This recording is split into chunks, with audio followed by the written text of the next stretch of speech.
Pemirsa, kasus operasi tangkap tangan Kepala Dinas PUPR Sumatera Utara oleh KPK masih menyisakan banyak pertanyaan. Sejauh mana kewenangan seorang kepala dinas untuk mengatur proyek agar bisa dikorupsi tanpa diketahui pimpinan tertinggi? Sudah bergabung bersama kami mantan penyidik KPK Lakso Anindito. Selamat malam, Mas Lakso. Selamat malam, Oke, Mas Lakso, dalam proyek pengadaan infrastruktur, apakah Kadis PUPR dan tersangka lain menurut Anda bermain sendiri tanpa diketahui pimpinan yang lebih tinggi lagi jabatannya? Ya, untuk kasus ini kan saya pikir yang pertama saya mengapresiasi ya proses operasi tangkap tangan yang dilakukan oleh KPK karena ini merupakan OTT kedua ya dalam periode pimpinan komisioner baru yang ditetapkan sejak Desember tahun lalu. Itu yang pertama. Yang kedua, kalau bicara soal korupsi terkait dengan infrastruktur, khususnya terkait dengan barang dan jasa, maka kita ketahui bahwa itu merupakan salah satu jenis korupsi yang paling banyak ditangani KPK selain suap terkait dengan presiden. Menurut data statistik yang ada di KPK. Dan dalam pengalaman saya sebagai penyidik KPK, tentunya dalam semua kasus hampir semua kasus yang ditangani oleh KPK terkait dengan pengadaan barang dan jasa khususnya infrastruktur, itu hampir semua melibatkan kepala daerah. Karena memang kepala dinas dan jajaran lainnya pasti bekerja dan melakukan upaya-upaya pemungutan dan lain-lain tidak terlepas dari koordinasi yang dilakukan oleh pihak. Saya tidak bicara khususnya pada kasus ini ya, tapi saya bicara pada pengalaman KPK dalam penanganan kasus. Jadi tidak perlu dipungkiri bahwa untuk proses ke depan sangat relevan ketika KPK menelusuri sejauh mana proses pengumpulan fee ini dilakukan dan melibatkan siapa saja. Karena tentunya pemilik manfaat dari transaksi ini menjadi satu hal dan kunci penting untuk bisa melihat seluruh proses transaksi.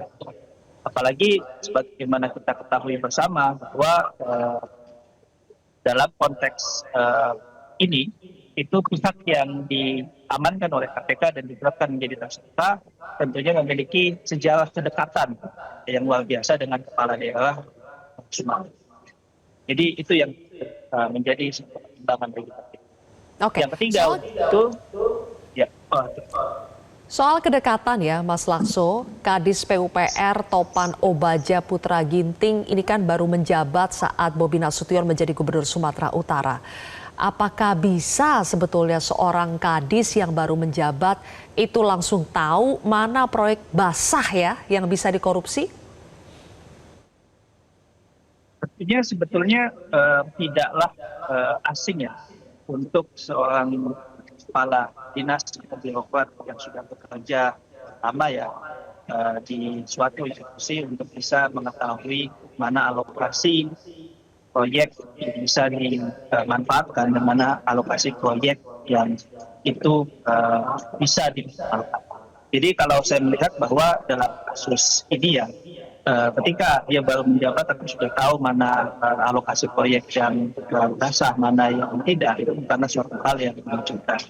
Tinggal perbedaannya adalah pada level apa dan tingkatan apa pembagian alokasi dilakukan dan untuk siapa saja.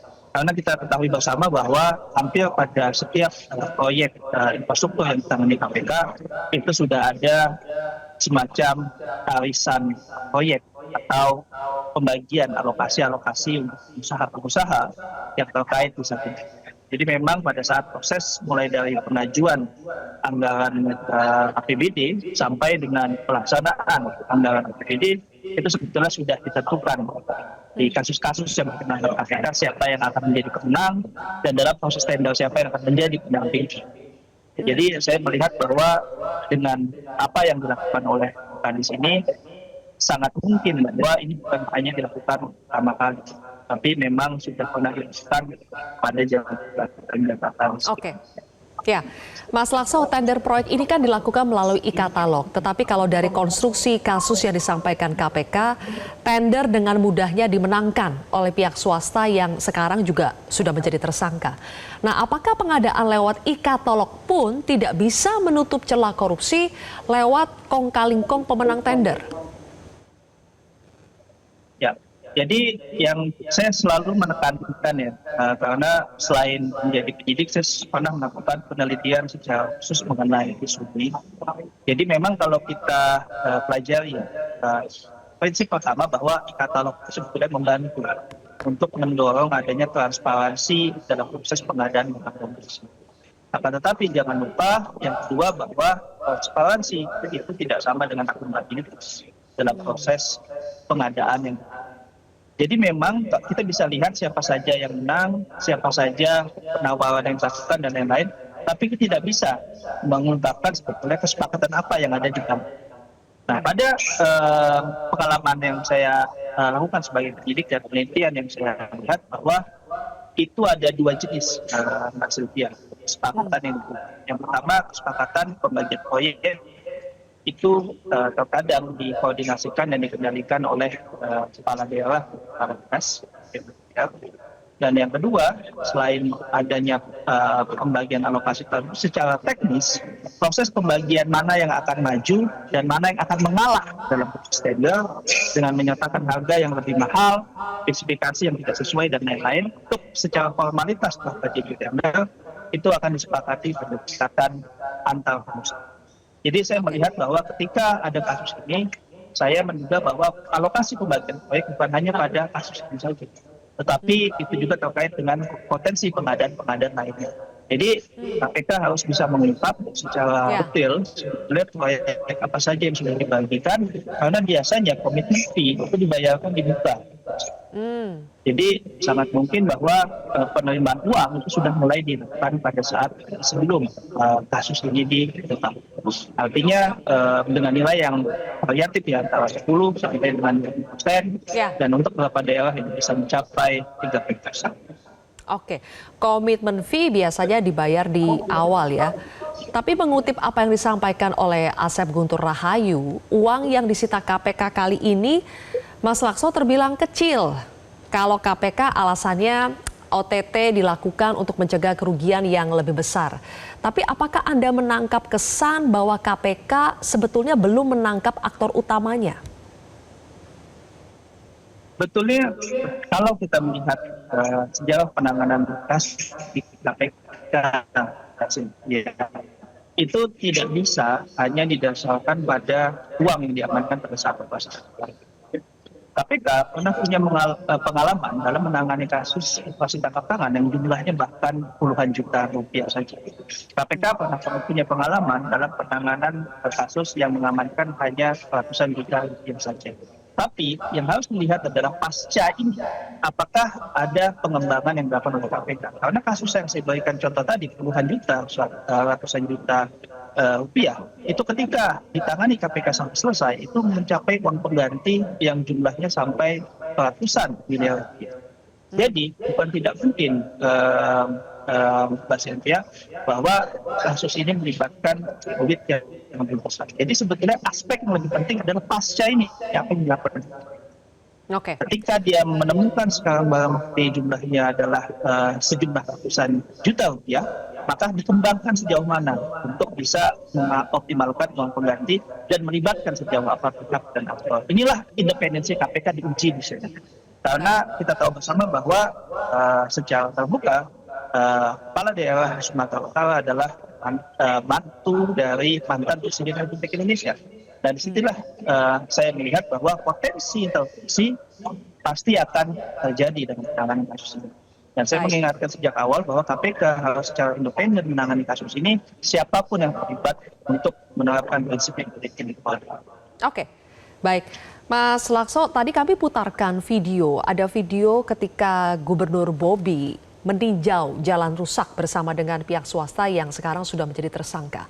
Nah, sebetulnya apakah lazim seorang gubernur meninjau proyek dengan calon kontraktor dari pihak swasta?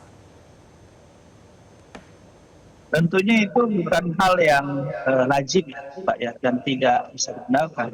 Karena salah satu prinsip dalam proses pengadaan adalah tidak adanya konflik kepentingan dalam proses pengadaan. Dan dalam konteks inilah sangat penting untuk bisa mencegah adanya konflik kepentingan tersebut. Bagaimana bisa tender yang akan dilakukan sudah menentukan pemenang sejak awal, seakan-akan sudah menentukan pemenangnya sejak awal, akan mengajak pihak yang akan mengikuti tender tersebut.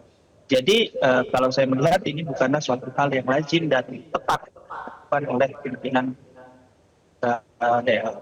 Dan yang menjadi isu penting juga terkait dengan hal ini ya, ketika kita bicara soal kedekatan, kita tahu bersama bahwa Pak Bobi Nasution sebelumnya adalah orang yang bekerja juga pada sektor infrastruktur, dalam hal ini pengadaan sektor.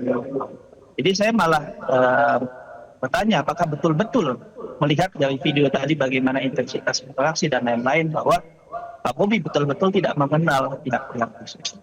Nah ini yang menurut saya perlu didalami lebih lanjut dengan melakukan proses investigasi yang independen terkait dengan keterkaitan. Oke, baik kalau begitu. Mas Lakso Aninito, mantan penyidik KPK, terima kasih sudah memberikan analisanya di Prime Time News hari ini.